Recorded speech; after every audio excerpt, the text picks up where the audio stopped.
C'est mon père, Jean Graton, qui crée Michel Vaillant il y a pile 60 ans, en 1957. Et ce qui est stupéfiant, c'est qu'en fait, la toute première apparition de Michel Vaillant dans les pages du journal Tintin, à l'époque, c'est à Monaco, c'est au rallye de Monte-Carlo. Et l'idée de cette exposition, c'est vraiment de rendre hommage. C'est un hommage de Michel Vaillant à Monaco et de Monaco à Michel Vaillant.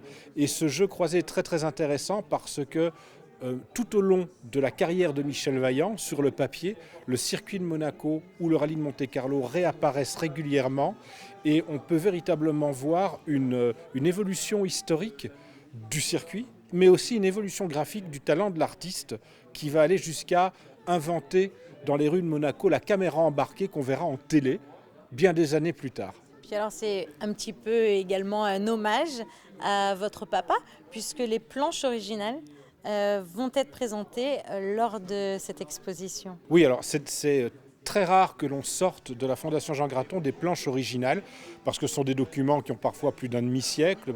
Mais là, ça valait vraiment la peine. Pas seulement parce qu'elles illustrent remarquablement Monaco et son évolution, mais aussi parce que ça permet de se rendre compte de la beauté du travail, du trait de l'auteur, qui travaillait à l'époque comme très peu de dessinateurs de bande dessinée au pinceau, à l'encre de Chine. Et surtout, ça permet de voir que la bande dessinée est le seul art où finalement on réduit l'œuvre de l'artiste pour la rendre publique, puisque le format de parution est inférieur.